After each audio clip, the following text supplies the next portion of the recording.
और आप देख रहे हैं एसपीएन 9 न्यूज। तो अब बात कर लेते हैं नेपाल की। नेपाल में सामने आए संवैधानिक संकट की चर्चा करते हैं। भारत के साथ सदियों पुराने ऐतिहासिक पारंपरिक सहयोग और रोटी बेटी का संबंध रखने वाले नेपाल में हाल के दिनों में एक और आंदोलन जोर पकड़ रहा है।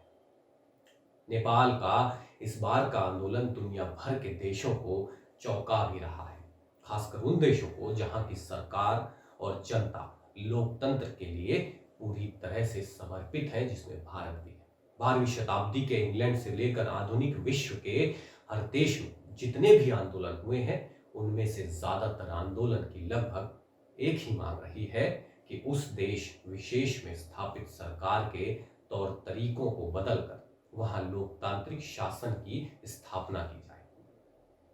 नेपाल में भी माओवादी ताकतों ने बंदूक के बल पर तो राजनीतिक दलों ने अहिंसा और जन आंदोलन के बल पर राजशाही से दशकों तक सिर्फ इसलिए संघर्ष किया कि वहां सही मायनों में लोकतंत्र की स्थापना हो। लेकिन अब वहां की जनता सिर्फ 12 वर्षों में ही लोकतंत्र से ऊब गई है। केवल 12 वर्षों के लोकतांत्रिक शासन में ही वहां की जनता राजनीतिक दलों और सत्ता में बैठे नेताओं के ड्रामे से इतना त्रस्त हो गई है कि अब वहां राजशाही की वापसी के लिए आंदोलन हो रहे हैं। 12 वर्षों के लोकतांत्रिक ढांचे में जो कुछ हुआ या जो कुछ हो रहा है, उससे त्रस्त नेपाली जनता अब 250 साल पुराने राजतंत्र की वापसी के लिए आंदोलन कर रही है। निश्चित तौर पर नेपाली सत्ता में बैठे लोग या सत्ता का सुख भोग रहे नेता इसे एक षड्यंत्र करार देंगे और बड़ी बड़ी बात करेंगे, लेकिन इससे सबसे ज्यादा निराश वो लोग होंगे जिन्होंने सही मायनों में नेपाल में लोकतंत्र की स्थापना के लिए संघर्ष किया था, जिन लोगों ने नेपाली जनता की भलाई का सपना देखा था, जिन लोगों को यह लगता था कि जनता के द्वारा चुनी गई सरकार जनता की सरकार होगी और जनता के लिए कार्य करेगी। नेपाल की सत्ता में पिछले 12 वर्षों से बैठे लोगों ने ऐसे लोगों को घोर निराश किया है। नेपाल में वर्तमान में नेपाल कम्युनिस्ट पार्टी सत्ता में है और प्रधानमंत्री के पद पर केपी शर्मा ओली बैठे हुए। हालांकि अब उन्होंने संसद को भंग करने का प्रस्ताव कर दिया है। केपी शर्मा ओली भले ही नेपाल कम्युनिस्ट पार्टी के नेता के तौर पे सत्ता में बैठे हों, लेकिन उनकी अपनी पार्टी में ही उनके कामकाज के तौर तरीकों को लेकर काफी विवाद हो रहा है। नेपाल में माओवादी आंदोलन का चेहरा रहे और पूर्व प्रधानमंत्री प्रचंड, जो वर्तमान में पार्टी के को चेयरपर्सन भी हैं, लगातार ओली के इस्तीफे की मांग कर रहे हैं। लेकिन ओली इन प्रकारेण अपनी सत्ता को बचाने के लिए हर संभव उपाय करने में लगे हुए हैं। कभी वो अपनी ही पार्टी के बैठकों से भागने की कोशिश करते नजर आते हैं, तो कभी नए नए नियम और कायदे कानून के जरिए पार्टी को नए तरह से हाँकने की कोशिश करते दिखाई देते हैं। जब सारे रास्ते बंद हो जाते हैं, तो फिर वो राष्ट्रपति भवन का सहारा लेकर देश पर अध्यादेश के जरिए नए कानून थोपने की कोशिश करते दिखते हैं, लेकिन हर बार उन्हें मुंह की खानी पड़ती है। वर्तमान माहौल में अगर देखा जाए तो इसकी सिर्फ एक ही वजह निकलकर सामने आ रही है कि वहां की तमाम राजनीतिक पार्टियों ने नेपाली जनता को हताश और निराश कर दिया है। पिछले 12 वर्षों में नेपाल में हालात सुधरने की बजाय और ज्यादा बिगड़ गए। ये बात भी सही है कि नेपाल की अधिकांश जनता अभी भी राजशाही को पसंद नहीं करती, लेकिन उतनी ही सही ये बात भी है कि राजशाही की तमाम बुराइयां अभी भी शासन व्यवस्था में बनी हुई हैं। नेपाल में गरीबी और बेरोजगारी लगातार बढ़ रही है। नेपाल अभी भी दुनिया के भ्रष्ट देशों की लिस्ट में शामिल है।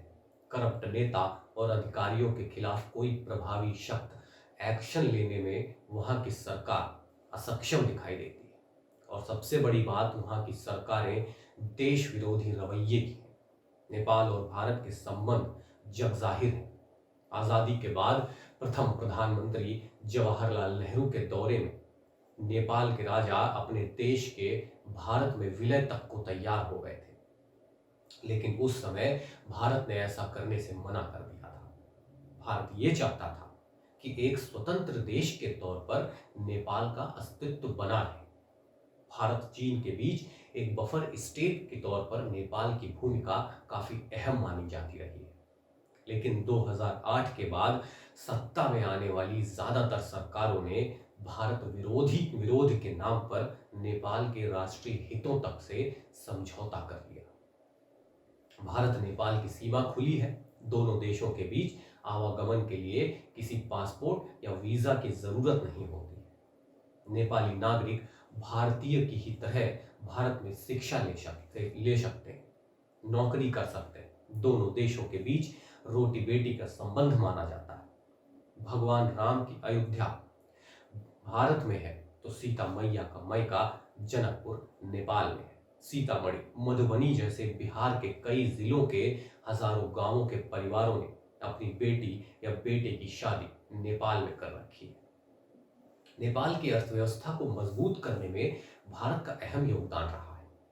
नेपाल का शायद ही कोई ऐसा इलाका या फील्ड बचा होगा जहां भारतीय मदद नहीं जा रही हो, लेकिन इसके बावजूद नेपाली सत्ता में बैठे लोगों ने भारत विरोधी की अंधी पट्टी अपनी आंखों पर बांध रखी है। चीन के डर या मोह में वहां की सरकार और खासकर वर्तमान प्रधानमंत्री ओली ने भारत विरोध के नाम पर नेपाल की संप्रभुता को चीन के आगे गिरवी रख दिया है। इन हालातों में नेपाल की देशभक्त जनता को यह लगने लगा है कि लोकतंत्र के नाम पर राज करने वाले इन नेताओं को अगर जल्द से जल्द सत्ता से बाहर नहीं किया गया तो नेपाल का भौगोलिक नक्शा बदलने में देर नहीं लगेगी। डर इस बात का भी है कि जो नेपाल अपने राजनीतिक इतिहास में कभी किसी का गुलाम नहीं बना हो, वो कहीं चीन का एक उपनिवेश मात्र बनकर न रह जाए। इसलिए वहां की जनता सड़कों पर उतर रही है।